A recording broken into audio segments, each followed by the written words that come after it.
ano. Kasi sa COS ang tumawag sa akin na Kung saan to? sabi ko, hindi ko man alam. Sige na, sir. Huwag na, sir. Isang ano. Si Ipagat doon sa kaliwa ni Direk.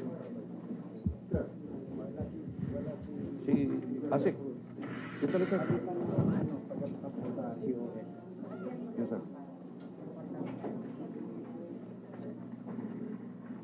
Isa pa kasi si COS. Oh, si Dipagat, yung kanyang ano, yung kanyang name tag.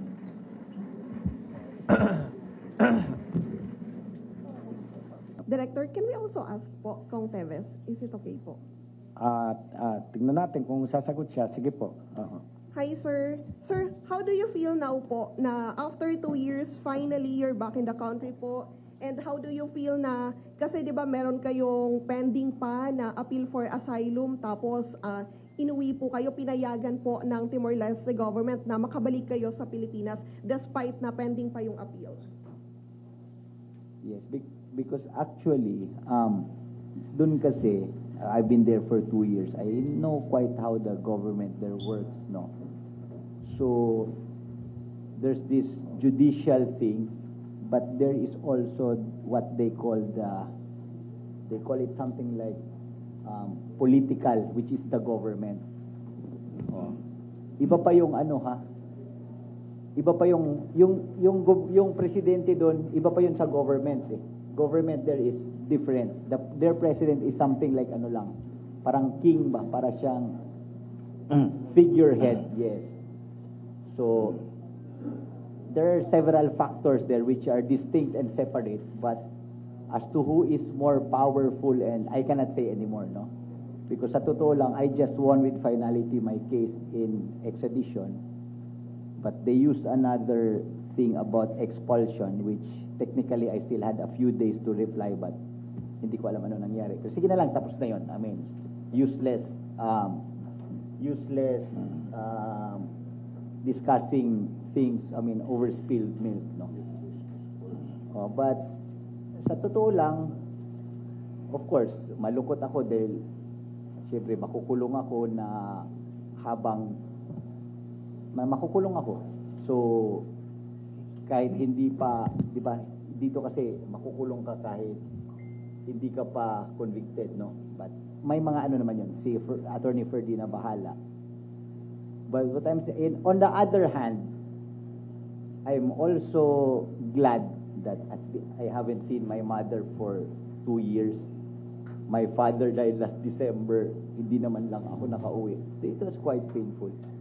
And also, at least, maano na rin, matapos na rin. Dahil kahit nung nandun ako, inisip ko, kung hindi man ako umuwi, haharapin, kailangan pa rin ito matapos eh.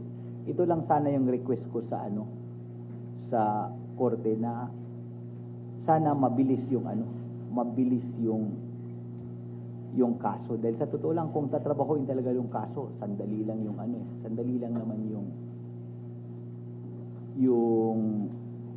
sandali lang matapos kung ano. So, yun lang yung Anyway, I believe I trust my lawyers very well, and I know my conscience is clear. So, ang sa akin lang, sana lang mabilis yung proseso para matapos na. Di ba? Matapos na siya. Para tapos na. Thank you. Again, we kindly advise the ex-congressman of his rights, and the good counsel may answer for his client. Thank you, sir. Next. Hi, sir. Good morning. I am Camille Samonte from TV5. Question po kay Mr. Teves. Sir, just want to get your reaction dun sa naging statement ng government ng Timor-Leste. They were saying that one of the reasons why they decided to deport you is because of the implication of the national security ng bansa nila. Kung baga sinasabi nila, yung pananatili mo doon ay nakakaapekto sa kanilang security? Siguro si Attorney Topacio na lang ang mas competent sumagot niyan. Attorney Topacio, sir. One ano lang. Yes, okay. Ganito lang yon. Kung sino man nagsabi nun, everyone in this world are entitled to their own perceptions. Yun lang. Thank you. Counsel may answer, please.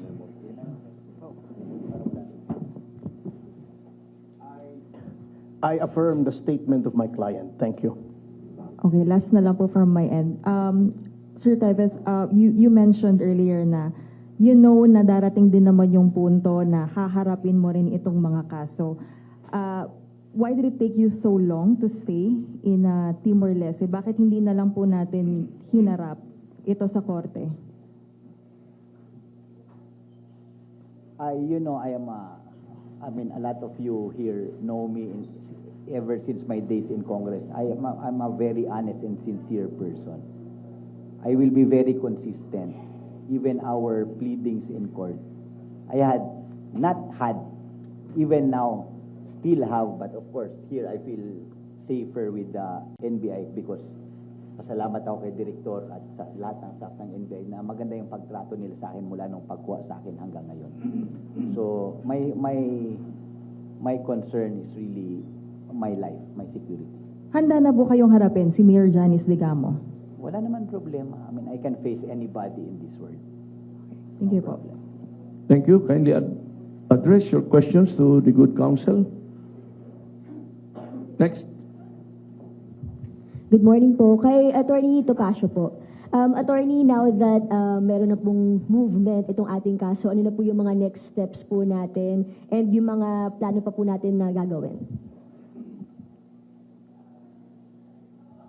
Mike, sir.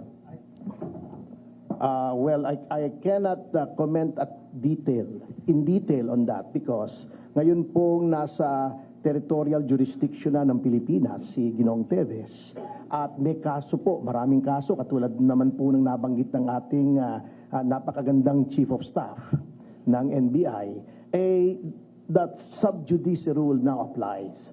Suffice it to state that the lawyers who comprise the team to defend Mr. Teves will do everything under the law to give him our best defense. Doon na lang po natin iwanan yon. Thank you. What was going through your mind during the arrest? Ano pong nararamdaman nyo noon? At saka kung may comment ba kayo doon sa manner of arrest and yung pagbiyahe nyo mula po sa Timor-Leste papuntang Pilipinas? Please, What was going through your mind during the arrest? sir? Ano na lang, Counsel hindi may, na lang muna ako magko-comment doon sa ano. counsel may answer. Okay lang, wag na muna ako mag-comment sa ano. I understand. Sige po. Siguro kay Congressman Teves, hindi ko lang alam kung pwede niyang sagutin. Doon sa mga nauna po niyong, even sa pleading po niyo yata for asylum, natatakot kayo sa buhay niyo. And then, nabanggit na rin ni Atty. Topacio in the past na prejudge na even of the Justice Department yung case. Ngayon, nandito na po kayo sa Pilipinas.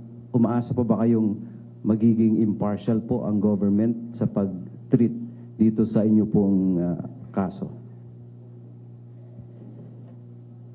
Counsel may answer. Please. Of course, I always hope for a fair game. Wherever the ball game will be.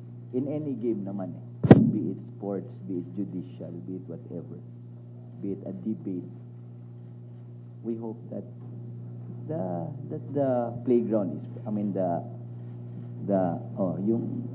I hope that there should always be a level playing field. Dahil ano yan that's fundamental. Isang mabilis na lang po. Based sa report po, you were able to enter po Timor-Leste April 2023. Would you confirm that? At sa ano pong mode? Paano po kayo nakarating ng Timor-Leste? Thank you po. I'm sorry. Siguro yung mga bagay na yan, water under the bridge, ika nga ni Atty. Topacio. Move on tayo. Ito, mag-uumpisa na ng trial. Doon na lang po tayo. Tignan natin po. Okay. Thank you, sir.